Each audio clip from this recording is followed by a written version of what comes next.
जय हिंद दोस्तों, मैं Rajesh YouTube channel math with Rajesh Indian 360 में आप सबका फिर से स्वागत करता हूं। कैसे हैं आप सभी? उम्मीद है आप सब ठीक होंगे।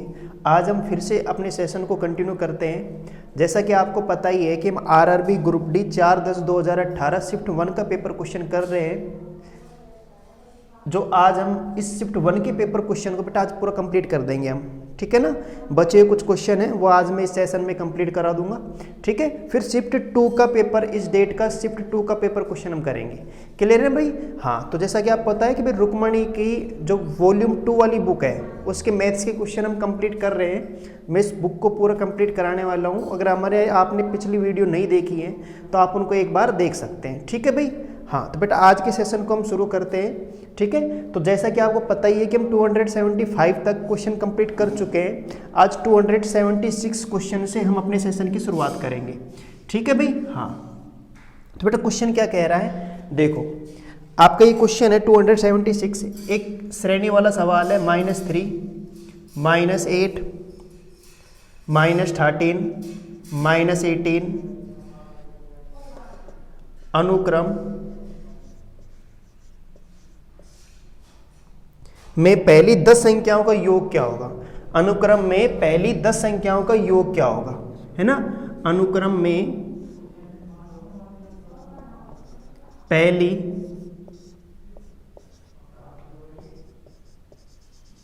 10 संख्याओं का योग क्या होगा।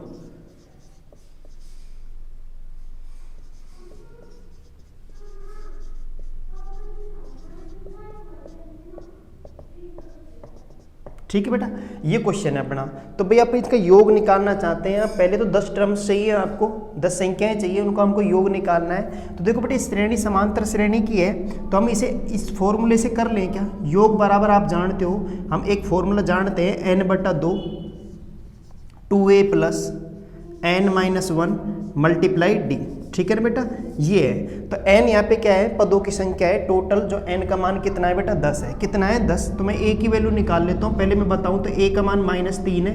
a मतलब प्रथम पद, क्या है बेटा, प्रथम पद। तो प्रथम पद -3 है। यहाँ पे d क्या है, d बेटा सार्वंतर बोलते हैं। क्या बोलते हैं, सार्वंतर। वो कैसे आता है, दूसरे पद में से पहला पद क्या करके बेटा, घटा के। दूसरे पद में से पहला पद घटा के, ध्यान रखना। तो -8 में से -3 घटाना है, -8 में से -3 घटाना, तो माइनस माइनस प्लस हो जाएगा, तो ये माइनस का 5 आएगा। ये समझ में आ गया होगा आपके। ठीक है ना। और n की वैल्यू कितनी है, 10 है। n की वैल्यू 10 है। यहाँ पे कह रहा है 10 पद, पहली 10 संख्याओं का योग चाहिए। तो n का मान कितना है, 10 है। ये सारी वैल्यू हम यहाँ पे पुट कर देते हैं इस फॉर्मूले में। ठीक है ना, तो योग का हमें पता लग जाएगा। तो n की वैल्यू बोलो बेटा कितनी है, 10 है। 10/2, 2a का मान बोलो कितना है, -3 है। -3 प्लस n का मान कितना है, 10 -1। d का मान बोलो, d का मान -5 है। ठीक है क्या, बिल्कुल ठीक है। तो बेटा आप बताओ, 10 में भाग दिया 2 का तो 5 आया, और यहाँ पे 3 दूनी 6 आया, तो 5 -6। भाई 3 दूनी 6 प्लस माइनस माइनस, और ये प्लस का है, 10 में से -1 गया, कितना आया, 9 आया। 9 पंजे 45, लेकिन किसके 45, -45। ठीक है क्या, सही है। -45 है, माइनस के 51 आ गए। -51 को किससे मल्टीप्लाई करना है बेटा, 5 से। किससे करना है, 5 से। ठीक है क्या, 5 एकम 5, 5 25। सही है क्या, बोलो बेटा, सही है ना। 5 एकम 5 और 5 25, तो ये तुम्हारा आ गया -255। ठीक है ना, -255 इसका हमारा क्या है, करेक्ट आंसर है। बोलो भाई कहीं प्रॉब्लम है तो। ठीक है, आपको समझ में आ गया होगा। 10 में से 1 गया 9, 9 पंजे 45, 45 हो गया, माइनस के 45, 3 दूनी 6, माइनस के 6 हो गया। ठीक है ना। हाँ, और ये हमने भाग दे ही दिया था, तो ये हमारी पहली 10 संख्याओं का योग हो गया -255। ठीक है भाई, है ना। क्लियर है क्या, बोलो भाई। कहीं पे किसी को दिक्कत है तो बोल दो एक बार। ठीक है, हाँ, आप स्क्रीनशॉट भी ले सकते हैं, या फिर आप एक बार उतार के देख लो भाई। क्लियर है ना। ठीक है, हाँ, फटाफट देख लो बेटा, फटाफट देख लो आप।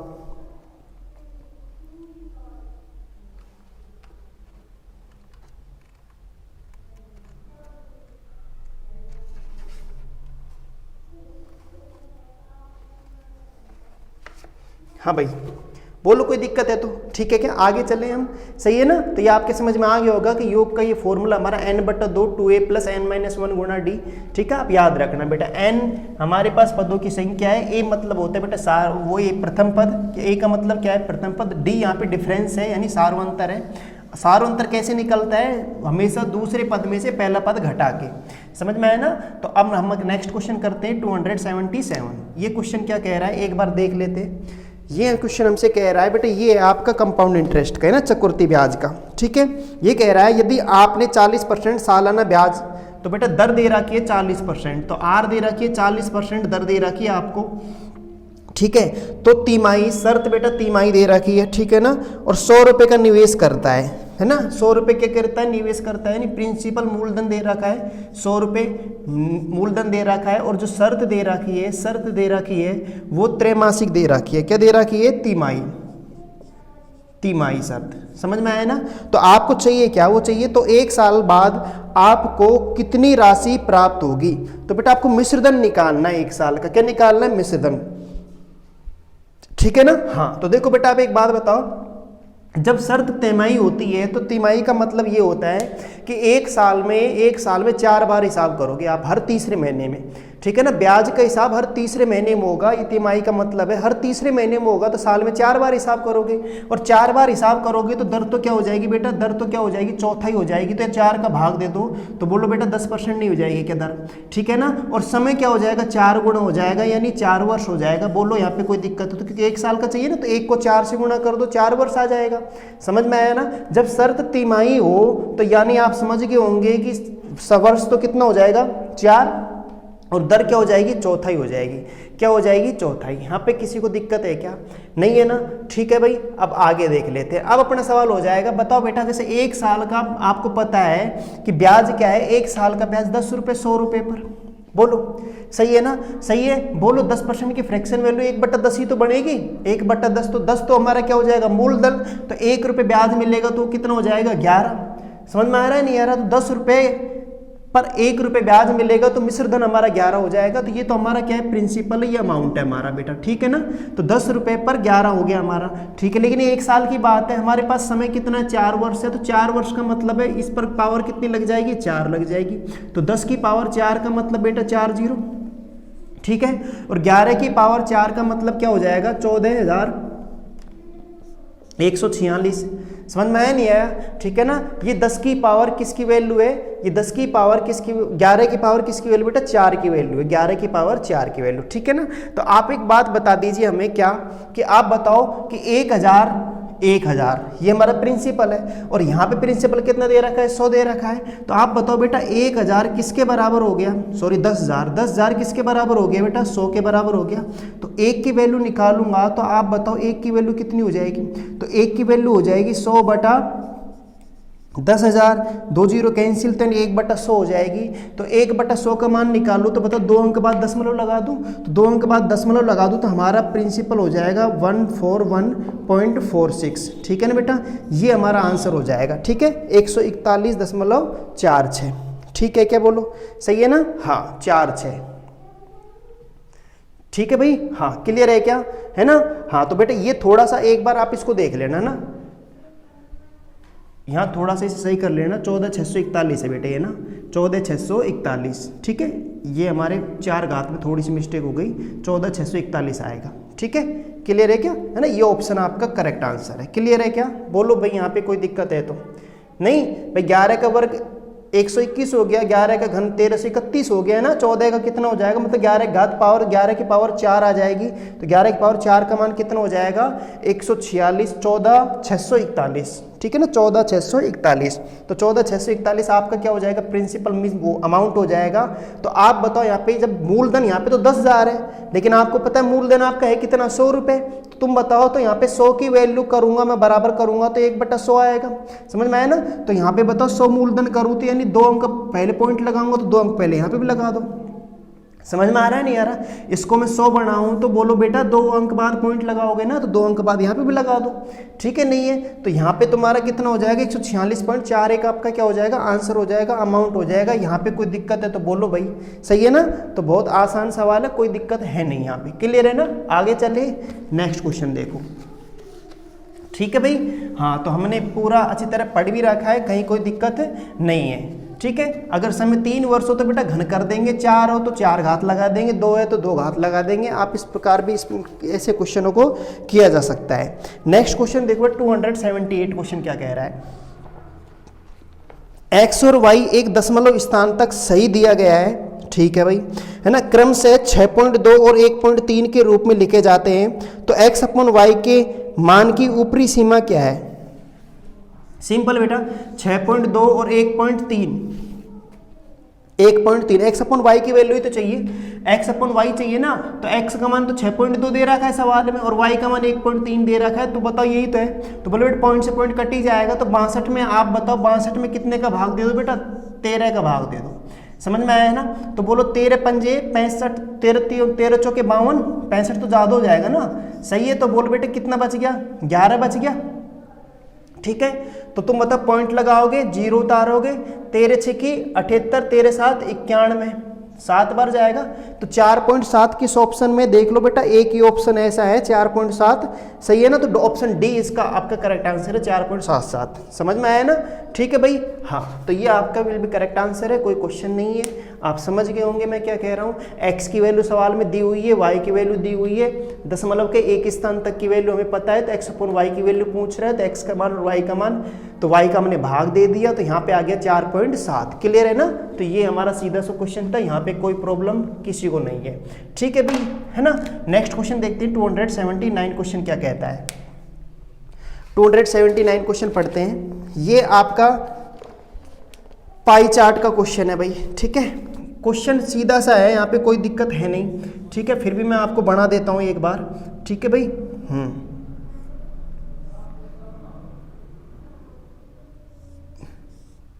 ये 40% दे रखा है ना, आर एंड डी की वैल्यू है बेटा ये। ठीक है, हाँ, ये 20% है, ये 5% है, ये 5% टैक्स है, और ये 30% क्या है? यदि देखो मैं कब क्वेश्चन पढ़ रहा हूँ, यदि कंपनी XYZ के विभिन्न विभागों पर कुल 100 लाख करोड़ खर्च किए तो R&D में कितना खर्च हुआ? तो R&D बेटा यही तो है, तो 40% खर्च हुआ, तो 40% है तो 40 लाख करोड़ है, तो 40 ऑप्शन आपका, ऑप्शन नंबर सी आपका करेक्ट आंसर है, ऑप्शन सी। तो 40 लाख करोड़, 40% है, 40 लाख करोड़ हो जाएगा।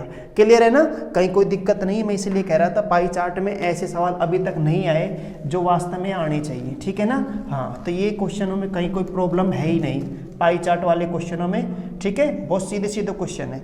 280 देखो, 280 क्वेश्चन, ये हमारा बेटा सिंप्लीफिकेशन का क्वेश्चन है। 138 भाग 35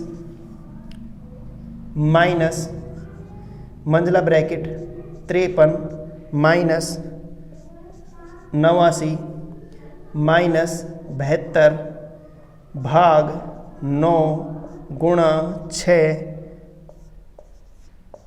ये वैल्यू निकालनी है आपको। सही है नहीं है? तो बेटा देखो, आप बोडोमास के नियम के अनुसार कर सकते हैं। बोडोमास के नियम के अनुसार सबसे पहले छोटा ब्रैकेट सोल्व होता है, तो छोटे ब्रैकेट में पहले क्या सरल होगा? भाग। तो बेटा भाग दे लेता हूँ, भाग इन दो संख्याओं के बीच में भाग लगा हुआ है, तो 9 से भाग देता हूँ, 9 8 72, 8 बार कट गया, कोई दिक्कत है क्या? भाग के बाद गुणा होगा, तो 8 6 की 48, गुणा कर ले अब, है ना, गुणा का चिन्ह है, 8 6 की 48, तो 89 में से 48 घटा दो एक बार। बोलो भाई 89 में से 48 घटा दो, तो न समझ रहे हो ना तुम मैं क्या कह रहा हूँ? 48 घटाऊंगा तो एक बच गया, कितने में से बेटा? 89 में से। 8 6 की 48 है ना, बोलो, तो यहाँ पे 4 41 बच गया। ठीक है भाई, माइनस है, माइनस हो गया, माइनस 53। ठीक है ना? बोलो यहाँ तक मंझला ब्रैकेट हो गया। बताओ भाई, अब आप एक बात बताओ, 53 में से 41 गया, कितना बच गया? तो 3 में से 1 गया, कितना आया? 2 आया। 5 में से 4 गया, कितना आया? 1 आया, 12 आया। तो 35 माइनस 12 प्लस का 12 है, ये ब्रैकेट माइनस लगा हुआ है, तो 35 में से 12 क्या कर दो? माइनस कर दो। तो 35 में से 12 माइनस करेंगे, कितना बचेगा? 23 बचेगा। तो 23 बच गया, इस 23 का भाग देना 138 में, 3 6 के 18, 6 बार कट जाएगा, 6 हमारा करेक्ट आंसर है। सही है ना? ठीक है, तो यहाँ पे कोई दिक्कत है नहीं, तो ऑप्शन नंबर सी आपका करेक्ट आंसर है। बोलो भाई कहीं प्रॉब्लम है तो? ठीक है, सबसे पहले बोडोमास के नियम के अनुसार आप सब जानते हो बोडोमास का नियम क्या कहता है आपसे। बोडोमास का नियम ये कहता है कि सबसे पहले किसको सरल करेंगे हम? ब्रैकेट को। ब्रैकेट में भी सबसे पहले छोटा, फिर मंझला, और उसके बाद बड़ा वाला ब्रैकेट सोल्व होगा, फिर ऑफ हल होगा, फिर डिवाइड भागल होगा, फिर मल्टीप्लाई गुणा होगा, ऐड और सब्ट्रैक्ट यानी जोड़ और घटाव में पहले किसी को ही कर लो, कोई फर्क नहीं पड़ता। समझ में आया ना भाई? ठीक है, नेक्स्ट क्वेश्चन देखें। देखो भाई 281 क्वेश्चन देखो, 281 क्वेश्चन क्या कह रहा है? ये कह रहा है 5/12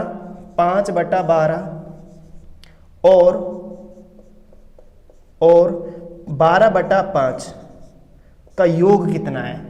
सिंपल है, कहीं कोई दिक्कत नहीं है। योग का मतलब क्या करना है भाई? प्लस करना है, प्लस करना है। तो बेटा एलसीएम लेने की बजाय आपको पता 12 और 5 है 60 एलसीएम आएगा, तो मैं डायरेक्ट गुणा ही कर दूं, 5 25। समझ रहे हो तुम क्या कह रहा हूं मैं? सही है ना भाई? अरे ऐसे तो करने वाले हो, 12 गुणा 5 सही है नहीं है? तो 12 का भाग दोगे 12 कट जाएगा, 5 5 25 में डायरेक्ट कर लेते इस चीज को प्लस, ऐसे 12 12 144 हो जाएगा।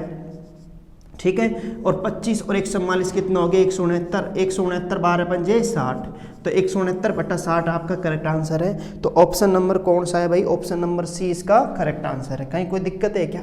समझ में आया ना? ठीक है, हाँ स्क्रीनशॉट ले सकते हैं आप, कहीं दिक्कत हो तो पीछे करके देख लेना भाई वीडियो को। ठीक है ना, नेक्स्ट क्वेश्चन देखो बेटा 282 क्वेश्चन क्या कह रहा है। ठीक है, हाँ ये कह रहा है एक ट्रैक्टर 36 किलोमीटर/आवर की गति से 10 घंटों में अपनी यात्रा पूरी करता है। यदि उसी दूरी को 8 घंटों में पूरी करे तो ट्रैक्टर की गति क्या होनी चाहिए? तो आप बताओ, 36 किलोमीटर/आवर की चाल से अगर मैं चलूँ 10 घंटे में, तो 1 घंटे में चलता हूँ 36 किलोमीटर/आवर, तो 10 घंटे में कितनी दूरी तय कर लूँगा? तो 10 घंटे में 360 किलोमीटर की दूरी तय कर लूँगा। लेकिन यही दूरी मुझे 8 घंटे में तय करनी है, तो 8 का भाग दे दो, कितनी बार कटेगा? समझ में आया नहीं आया? तो 4 से काट लो, 4 नाम 36, 4 दूनी 8, 2 से काटो 5 बार, तो 9 पंजे 45। तो बेटा 45 किलोमीटर/आवर की गति से अगर मैं चलूँगा तो 8 घंटे में दूरी तय हो जाएगी। सही है ना? एक बार फिर मैं सवाल को बोलता हूं, वो कह रहा है 36 किलोमीटर/आवर की गति से मैं क्या 10 घंटे में किसी दूरी को तय करता हूं, तो 8 घंटे में अगर मैं दूरी तय करूं तो मेरी ट्रैक्टर की स्पीड कितनी रखनी पड़ेगी? तो बताओ बेटा, आप बताओ, यहाँ पे 36 में दूरी निकालो, दूरी कितनी है? तो 36 गुणा 10 कर दे, दूरी बराबर 4 गुणा समय, तो 4 गुणा समय हो गया। ठीक है ना? बोलो, लगाने की जरूरत है नहीं, बेसिक क्वेश्चन है। ठीक है, तो अब इस दूरी को आपको 8 घंटे में तय करना है, तो 8 का भाग दे दो। सही है, समय निकालना है, समय बराबर होता है दूरी बटा चाल, तो चाल नहीं सॉरी चाल निकालनी है, चाल बराबर दूरी बटा समय, तो समय नीचे रख दिया, दूरी ऊपर आई गई है, तो 45 किलोमीटर/आवर आपका करेक्ट आंसर है। क्लियर है क्या? ठीक है, नेक्स्ट करें। हाँ स्क्रीनशॉट ले सकते हो आप, है ना? बाकी आप पेन कॉपी लेके बैठे और खुद करने की कोशिश करें सवालों का, है ना बेटा? कहीं दिक्कत हो तो आप कमेंट्स बॉक्स में लिखना। नेक्स्ट देखो 283वां क्वेश्चन क्या कह रहा है? भूमि का एक त्रिभुजाकार भाग जिसकी भुजाएं 72, 30 और 78 है ना? 72, 30 और 78 है ना? 78 सेंटीमीटर है। ठीक है, सेंटीमीटर मीटर है बेटा, क्या है? मीटर दे रखा है। क्या दे रखा है? मात्रक मीटर। ठीक है भाई। अच्छा, को 20 पैसे प्रति वर्ग मीटर की दर से समतल की लागत क्या होगी? बेटा लागत निकालनी है। बेटा एक बात बताओ, आप देखो, पहली बात तो ये है कि हमें पता होना चाहिए कि 72, 30, 78 है, ये एक क्या है? समकोण त्रिभुज बना रहा है, यानी समकोण त्रिभुजाकार आपका भूखंड है। समझ में आया नहीं आया? अगर आपको थोड़ा ऐसा लगे कि ये तुम्हारी याद ही नहीं है, बेटा 30, 72, 78 का समकोण त्रिभुज बनता है, ये चीज़ आप ध्यान रखना। सही है ना? मैंने आपको कुछ लिखा भी रखे हैं। ठीक है, हाँ तो आप समझ रहे हो मैं, ये पाइथागोरस ट्रिक मैंने आपको यहाँ पे बता रखी है, तो वो आप याद रखना। ठीक है, नहीं है कुछ याद रखनी पड़ेंगी आपको जिससे सवाल जल्दी हो सके। अगर ये आपके याद नहीं है तो बेटा आप इसे काटा पीटी कर लो। जैसे 6 से कट जाएगा ये, 6 एकम 6, 6 दूनी 12, 6 पंजे 30 और 6 एकम 6, 6 तिये 18, तो 5 12 13 का समकोण त्रिभुज बनता है नहीं बनता? बनता है ना? इसका मतलब ये एक पाइथागोरस ट्रिक है। ठीक है ना? समझ में आ रहा है नहीं आ रहा? समझ में आ रहा है नहीं आ रहा मैं क्या कह रहा हूँ? सही है नहीं है? तो यानी एक समकोण त्रिभुज है, समकोण त्रिभुजाकार एक भूखंड है जिसका ये तो 30 मीटर है और ये 72 है और ये हमारा क्या है? 78 है। तो सबसे बड़ी भुजा कर्ण होगी, तो कर्ण यहाँ रख दो, 72 यहाँ या 30 यहाँ, या 30 यहाँ पे 72 यहाँ पे रख दो, उससे कोई फर्क नहीं पड़ता। तो बेटा एक समकोण त्रिभुज ही ध्यान रखना। क्या है? समकोण त्रिभुज। सही है ना?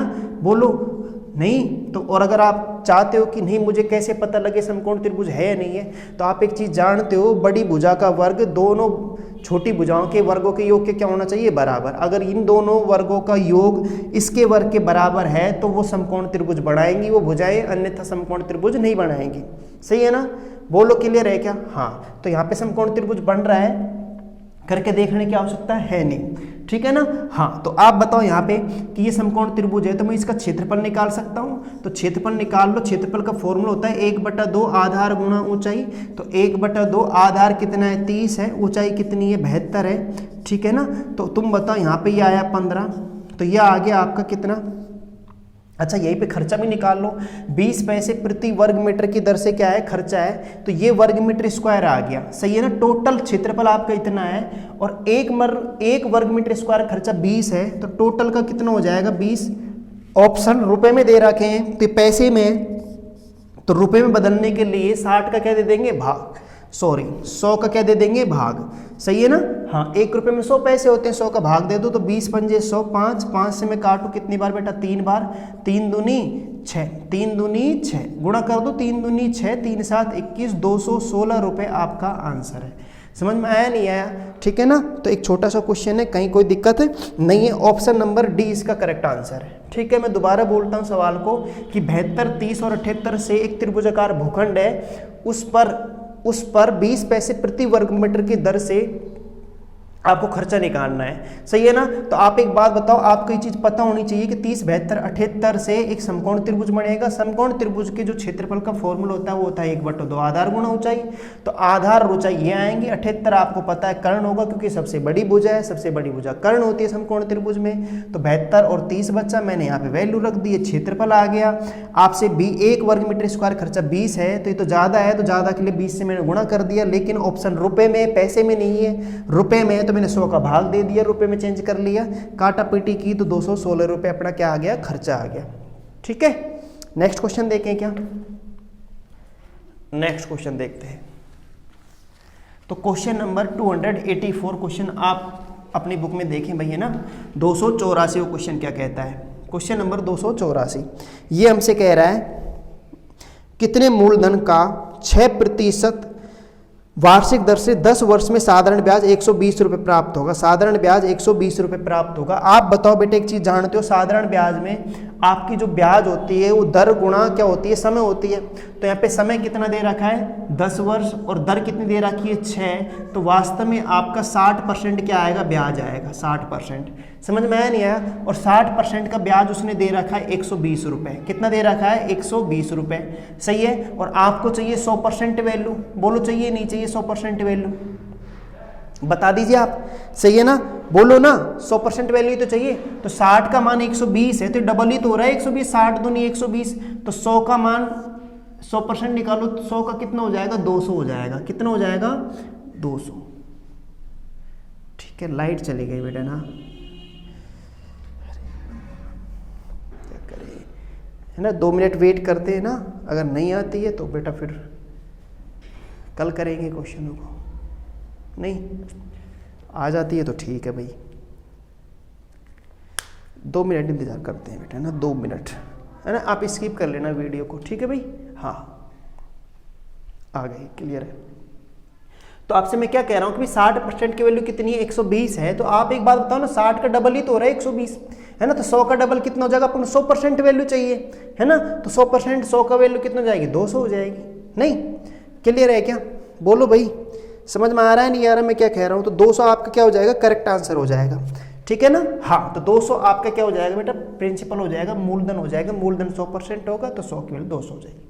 या फिर आप बेसिक तरीके से कर लेना, कहीं कोई दिक्कत है नहीं, सवाल मुझवानी का है, कहीं कोई दिक्कत नहीं है, ठीक है। हाँ, तो ब्याज आता है आपका दर को समय से गुणा करने पर, ठीक है भाई। हाँ, तो हमने रेशो में निकाल के वैसे कर लिया सवाल को, कहीं कोई दिक्कत हो तो आप बताना भैया ना, ठीक है। बाकी आप बेसिक तरीके से भी कर सकते हो, वो आप कर लोगे।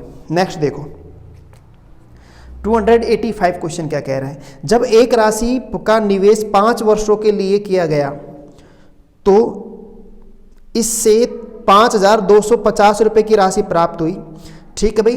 5 वर्षों के लिए किया गया, तो 5 वर्षों की राशि कितनी दे रखी उसने, एक बार देख लेता हूँ, मैं लिख लेता हूँ, 5,250 रुपए की राशि प्राप्त हुई, ठीक है भाई, समझ में आ गया, ठीक है ना। तो कह रहा है यदि प्रति वर्ष साधारण ब्याज 2% अधिक होता तो प्राप्त हुई राशि 5,600 होनी थी।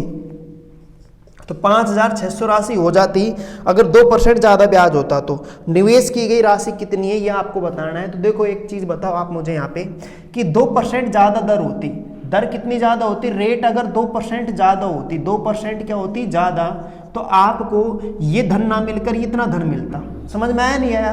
तो आप एक मुझे बात बता सकते हो क्या, यहाँ पे जो डिफरेंस आ रहा है वो 350 रुपये का नहीं आ रहा है क्या? कितने का डिफरेंस आ रहा है? 350 रुपये का।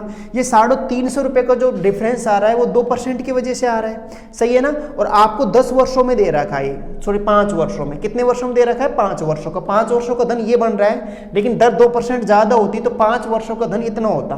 तो तुम बताइए डिफरेंस 350 रुपये का आ रहा है, वो डिफरेंस 2 की वजह से आ रहा है। तो 1 वर्ष का 2 रुपये मिल रहा है, तो 5 वर्ष का 10 रुपये। तो मैंने आपसे पहले ही कहा था भी थोड़ी देर पहले कि जो ब्याज है, ब्याज वो दर और समय का गुणा करने पर ब्याज आ जाएगा आपका। बोलो समझ में आ रहा है नहीं आ रहा? सही है ना? तो ब्याज है जो दर और समय को गुणा करने पर आ जाएगा। तो 5 दूनी 10, तो बोलो 5 दूनी 10, 10% बराबर किसके बताओ? 350 के हैं। बोलो ये डिफरेंस ही तो, ये ब्याज ही तो है हमारा। तो ब्याज बराबर ब्याज हो गया। तो बोलो भाई 1 की वैल्यू कितनी आ गई बेटा? 35 आ गई। आपको 100% वैल्यू चाहिए तो 100 का मान यानी मूलधन चाहिए ना, सही है नहीं है? तो 100 का मान तो ज़्यादा हो जाएगा, तो 100 को 35 से गुणा करूँ, 3500 रुपये आ जाएगा। यही हमारा आंसर है। क्लियर है ना? तो 3500 रुपये हमारा करेक्ट आंसर है। बताइए कहीं कोई दिक्कत है तो भाई एक बार, ठीक है? हो जाएगा, हो जाएगा ना? 5 वर्षों का जो टोटल धन है वो है कितना? मिश्र धन है कितना है? 5250 है। अगर दर 2% ज़्यादा होती तो 5 साल में धन हमारा 5600 हो जाता, मतलब 350 रुपये ज़्यादा मिलते। वो ज़्यादा 2% की वजह से मिलते। तो तुम बताओ मुझे यहाँ पे 1 साल का 2 रुपये तो 5 साल के 10 रुपये, यानी 10% बराबर हो गया 350 के, क्योंकि ये भी डिफरेंस है और ये 10 भी क्या डिफरेंस है। तो 10% बराबर 350 के, तो 1% की वैल्यू कितनी है? 35। आपको मूलधन चाहिए, मूलधन 100% वैल्यू होती है, तो 100% वैल्यू, तो 3500 का मान कितना हो जाएगा? 3500 हो जाएगा। ठीक है, नेक्स्ट क्वेश्चन देखें। क्वेश्चन नंबर 286 है ना? तो देखो भाई 286 क्वेश्चन क्या कह रहा है। अच्छा, ये ट्रिग्नोमेट्रिक क्वेश्चन है भाई, है ना? समझ में आया ना? तो बेटा ये देखो आप एक बार समझना ध्यान से। कोसेक की power 4 theta minus cosec square theta बराबर दे रखा है उसने 1.24। ठीक है? हाँ, ठीक है, हाँ भाई। तो आपको बताना क्या है? तो आपको वैल्यू निकालनी है कोट की power 4 theta plus coat square theta, इसकी वैल्यू चाहिए उसे। ठीक है ना? इसकी वैल्यू चाहिए भाई। समझ में आया नहीं आया? तो हम इस सवाल को कैसे करें? देखो बेटा इसको डायरेक्ट आंसर दे दो, 1.24 ही आएगा आंसर इसका। क्लियर है ना? पर कैसे आएगा वो मैं आपको प्रूफ करके बता देता हूँ। ठीक है? हमें इसकी वैल्यू इतनी दे रखी है, तो आप एक बात इसमें करोगे क्या? आप इसमें बेटा कोसेक स्क्वायर थीटा कॉमन ले सकते हो। तो कॉमन लूंगा तो अंदर कोसेक स्क्वायर थीटा बच जाएगा, माइनस यहाँ पे 1 बचेगा, बराबर 1.24 चलेगा ही चलेगा। आप बताओ बेटा ये वाला आपने ट्रिग्नोमेट्री पढ़ेंगे तब क्लियर हो जाएगा। कोसेक स्क्वायर थीटा -1 होता है कोट स्क्वायर थीटा। क्या होता है बेटा? Coat square theta. समझ में आया ना? और इस कोसेक स्क्वायर थीटा की जगह मैं लिख सकता हूँ 1 plus coat square theta, 1 plus coat square theta. ठीक है? ये इसका फॉर्मूला है। बराबर कितना है बेटा? 1.24 है। तो अब बताओ बेटा इसको गुणा कर लो। कोट स्क्वायर थीटा को मैं 1 से गुणा करूं तो ये कोट स्क्वायर थीटा हो जाएगा। अगर कोट की पावर स्क्वायर थीटा को इससे करूँ तो 2 और 2 4 घात हो जाएंगी, तो कोट की पावर 4 थीटा हो जाएगा, प्लस और कोट को इस 1 से गुणा करें तो कोट स्क्वायर थीटा हो जाएगा। तो बताओ 1.24 ऐसे बराबर में चलेगा ही चलेगा। तो बताओ भाई इसकी वैल्यू 1.24 नहीं है, ये क्या? हमें इसी की वैल्यू तो चाहिए, सही है ना? तो मैं आपसे ये कह रहा हूँ कि हम सेकंड में कर लेंगे, सेकंड भी नहीं लगेगी, सवाल में देखते ही आंसर दे दो। तो इस प्रकार के जितने भी क्वेश्चन होंगे, जितने भी, समझ में आया नहीं आया, उन सभी की वैल्यू सेम होने वाली है। क्या होने वाली है? सेम होने वाली, जो दे रखा है। समझ में आया ना? ऐसे क्वेश्चन भी बहुत पूछे गए हैं, तो आप इन चीज़ों को याद रखना भाई। करने की आवश्यकता नहीं है कि आप इनको करो फिर करो, तो कुछ चीज़ें आपको याद रखनी है, रटनी है, समझनी है। आया कैसे वो मैंने आपको बता दिया बोर्ड पे, ठीक है ना? हमें समझ में आया ना आपको कैसे आया है? ये चीज़ मैं आपको क्लियर कर चुका हूँ। ट्रिग्नोमेट्री में कुछ फॉर्मूले हैं जिनकी वजह से हम इनको देख लो, मैंने आपको प्रूफ करके बता दिया कि वास्तव में 1.24 इसकी वैल्यू है, क्योंकि हमने इसको इसी में चेंज कर दिया। समझ में आया ना? ठीक है भाई। हाँ, तो आप इन चीज़ों का ध्यान रखना। इस प्रकार के कोई भी क्वेश्चन हो, समझ में आया ना, तो वो उसका आंसर हमारा ये हो जाएगा। जो वैल्यू दे रखी है वही हमारा आंसर होगा। तो आप थोड़ा ध्यान रखना इन चीज़ों का। नेक्स्ट क्वेश्चन देखो 287 287वां क्वेश्चन क्या कह रहा है। हाँ भाई देखो, दो पाइप X और Y क्रम से 32 मिनट और 16 मिनट में एक टंकी भर सकते हैं। X और Y दो पाइप है, एक 32 मिनट में टंकी को भर सकता है और एक 16 मिनट में टंकी को भर सकता है। ठीक है भाई, समझ में आ गया। ये भर सकते हैं। यदि दोनों पाइप एक साथ खोले जाते हैं तो Y को कितने समय बाद बंद कर दिया जाना चाहिए ताकि टंकी 20 मिनट में भर जाए। तो ताकि टंकी कितने मिनट में भर जाए भाई, 20 मिनट में भर जाए। तो आप एक बात बताते हैं, इनकी कैपेसिटी निकाल लें तो मैं एलसीएम देख लूँ बेटा, 32 आ जाएगा। कितना आ जाएगा, 32 आ जाएगा। समझ में आया नहीं आया, बोलो। ठीक है ना, हाँ यही तो सवाल है, 20 मिनट में भर जाए। तो आप एक बात बताओ, ये तो 32 आए तो टोटल कैपेसिटी कितनी आ गई, टोटल क्षमता कितनी आ गई, कैपेसिटी कितनी आ गई। मैं क्षमता लिख देता हूँ यहाँ पे। यानी आप मान के चलो कि 32 लीटर की आपके पास टंकी है, तो बोलो 32 लीटर की टंकी को इसे 32 मिनट में भरता है तो 1 मिनट में कितने लीटर पानी डालेगा, 1 लीटर। ये 16 दूनी 32, ये 2, तो इसकी कैपेसिटी 1 लीटर पानी डालने की, इसकी कैपेसिटी 2 लीटर पानी डालने की है। समझ में आया ना, सही है। अब कह रहा है कि दोनों पाइप, बेटा तो मैं यहाँ समझाता हूँ, ये एक्स पाइप है, ये वाई पाइप है, दोनों साथ साथ चले, लेकिन 20 मिनट बाद ऐसे टंकी को किस वाले पाइप को बंद करना है आपको। एक बार दोबारा देख लो, वाई को कितने समय बाद बंद किया जाए। तो वाई को कितने समय बाद बंद कर दे कि टंकी पूरी 20 मिनट में भर जाए। कितने मिनट भर जाए, 20 मिनट में। मैं मान लो वाई को टी समय बाद बंद कर दूं, सही है नहीं है। तो बेटा इसका समय कितना हो जाएगा, 20 माइनस टी हो जाएगा इसका समय। समझ में आया नहीं आया, बोलो है या नहीं है क्लियर ये चीज। ठीक है ना, हाँ। तो आपका ये सवाल है, तो आपको जो कह रहा है कि 20 मिनट में बंद हो जाए तो दोनों पाइपों को एक साथ खोले जाते हैं तो वाई को कितने समय बाद बंद कर दिया जाना चाहिए ताकि टंकी 20 मिनट में भर जाए। तो आप एक बात बताओ, अगर दोनों पाइप एक्स प्लस वाई दोनों एक साथ चले तो कितने समय के लिए चलेंगे, टी समय के लिए चले। दोनों एक साथ चले, टी समय चले। बोलो सही है ना, सॉरी ना, टी समय चले प्लस। अब तुम बताओ, यहाँ पे आपसे स्पष्ट कह रहा है टी समय तक चले, और फिर एक्स वाला पाइप क्या कहे भाई, एक्स वाला पाइप कितने समय तक चला है, 20 माइनस टी समय तक चला है। तो एक्स वाला पाइप कितने समय तक चला है, 20 माइनस टी समय तक चला है। कौन सा पाइप, एक्स वाला पाइप। तो पूरी टंकी भर गई 32 लीटर। तो एक्स और वाई की वैल्यू 2 और 1 3 है, एक्स की वैल्यू 1 है, वाई की वैल्यू 2 है। 2 और 1 कितना आ जाएगा, 3 टी प्लस 20। यहाँ x की वैल्यू कितनी है, 1 है, तो कोई फर्क नहीं पड़ेगा, 20 माइनस टी आएगा, बराबर कितना आ गया, 32 आ गया। तो 3 टी में से 1 टी गया, 2 टी बचे, 20 इधर आया तो माइनस का, तो 32 में से 20 गया, कितना बचा, 12 बचा, 2 से काटा 6, तो टी बराबर 6। तो 6 मिनट बाद क्या कर देंगे हम, बंद कर देंगे। सही है ना, तो 6 आपका करेक्ट आंसर हो जाएगा। क्लियर है, आप चीज़ समझ रहे हो मैं क्या कह रहा हूँ भाई, बोलो आया नहीं आया समझ में, बताओ भाई एक बार। क्लियर है क्या ये चीज, ठीक है ना, समझ में आया ना। एक्स और वाई दोनों साथ साथ चले थे, साथ साथ टी समय के लिए चले, तो मैंने दोनों को टी समय के लिए चलाया। फिर शेष बचा टाइम 20 माइनस टी बचा, वो एक्स चला, तो बोलो टोटल टंकी भर गई 32 लीटर की। ठीक है ना, तो यहाँ पे टी की वैल्यू कितनी आ गई, 6 आ गई। तो 6 मिनट बाद टंकी को हम बंद कर देंगे। ठीक है ना, हाँ। तो एक्स और वाई वाला पाइप कितने समय बाद बंद किया गया है, 6 मिनट बाद बंद किया गया है। क्लियर है भाई, है ना। तरीके तो और भी हैं इसको करने के, लेकिन आप समझ गए होंगे कि ये क्या हुआ है। ठीक है ना, बोलो भाई सही है। हाँ, तो ज़्यादा फालतू के चक्कर में ना पड़ के हम ऐसे कर सकते हैं आराम से क्वेश्चन को। नेक्स्ट क्वेश्चन देखें क्या, इतना लंबा चौड़ा सवाल है नहीं। तो आज का आखिरी सवाल देखो बेटा, आपके शिफ्ट 1 का पेपर क्वेश्चन कंप्लीट हो जाएगा आज 4/10/2018 शिफ्ट 1 का पेपर। ठीक है, लास्ट क्वेश्चन, आखिरी क्वेश्चन बचा हुआ है, ये और देख लेते हैं। ये कह रहा है 2 पाइप 2 लीटर प्रति मिनट और 3 लीटर प्रति मिनट की दर से पानी के टैंक को भरते हैं। सही है ना, 2 पाइप हैं, एक तो 2 लीटर प्रति मिनट के हिसाब से चल रहा है, प्रति मिनट भर रहा है, और एक 3 लीटर प्रति मिनट के उससे भर रहा है टंकी को। ये दोनों पाइप भर रहे हैं टंकी को। ठीक है ना, बिल्कुल ठीक है। और तीसरा पाइप 6 लीटर प्रति मिनट की दर से क्या कर रहा है, 6 लीटर प्रति मिनट, 6 लीटर प्रति मिनट की दर से टंकी को क्या कर रहा है बेटा, पानी निकालता है, खाली कर रहा है। क्या कर रहा है, खाली कर रहा है। तो टंकी की क्षमता 100 लीटर है, और यह पानी से भरी है, तो टंकी को खाली करने के लिए कितने मिनट लगेंगे यदि पाइप एक साथ खोले जाते हैं। तो आप एक बात बताओ भाई, मुझे एक चीज़ बताओ, आप एक चीज़ समझ रहे हो कि 1 मिनट में 2 लीटर पानी डाल रहे हैं, 1 मिनट में ये 3 लीटर पानी डाल रहा है, सही है ना, और 1 मिनट में 6 लीटर पानी निकाल रहा है। तो आप एक चीज़ समझ रहे हो, अगर मैं तीनों पाइपों को एक साथ चलाऊंगा तो दोनों पाइप तो टंकी को भरेंगे, तो ये 5 लीटर पानी नहीं डालेंगे क्या, 5 लीटर पानी, लेकिन कितने मिनट में, 1 मिनट में।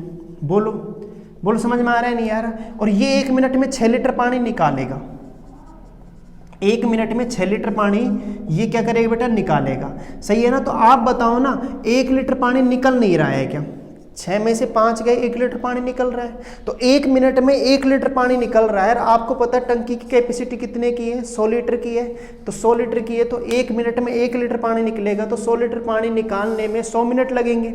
समझ गए होंगे आप मेरी बात को। तो 100 लीटर क्षमता है, तो 1 का भाग दे दो, तो 100 मिनट आएंगे नहीं आएंगे आंसर में, समझ में आया ना, यही हमारा आंसर है। क्लियर है क्या, बेसिक क्वेश्चन है। मैं आपसे फिर दोबारा दोहराता हूँ कि 2 लीटर प्रति मिनट है, तो यानी इसका मतलब समझ रहे हैं कि 1 मिनट में 2 लीटर पानी ये वाला पाइप डालेगा, ये 1 मिनट में 3 लीटर पानी डालेगा, और ये 1 मिनट में 6 लीटर पानी निकालेगा। तो आप बताओ ना, जब तीनों को साथ साथ चलाओगे तो ये 2 लीटर पानी भरेगा, ये 3 लीटर पानी भरेगा, तो टोटल 5 लीटर पानी भरा जाएगा 1 मिनट के अंदर, और ये 6 लीटर पानी निकालेगा 1 मिनट के अंदर। अब तुम बताओ, तो कुल मिला के बात ये कि 1 लीटर पानी फिर भी निकल रहा है, 5 डल रहा है और 6 निकल रहा है, सही है। तो 1 मिनट में 1 लीटर पानी निकल रहा है, तो 100 लीटर पानी भरा हुआ है, तो 100 लीटर पानी निकालने के लिए 100 मिनट लगेंगे। तो 100 मिनट आपका करेक्ट आंसर है। क्लियर है ना। तो बेटा आपको सेशन ये कैसा लगा, आप एक बार कमेंट्स बॉक्स में जरूर लिखें, और आपको वीडियो पसंद आए तो लाइक, शेयर और सब्सक्राइब जरूर करें, ठीक है ना। क्लियर है। हाँ, तो यह आज की शिफ्ट का हमारा पूरा कंप्लीट पेपर हो चुका है, इस डेट का, शिफ्ट 1 का, ठीक है। तो बेटा कल से शिफ्ट 2 का पेपर क्वेश्चन हम शुरू करेंगे, ठीक है ना। ओके, थैंक यू, धन्यवाद, है ना बेटा। ओके, जय हिंद।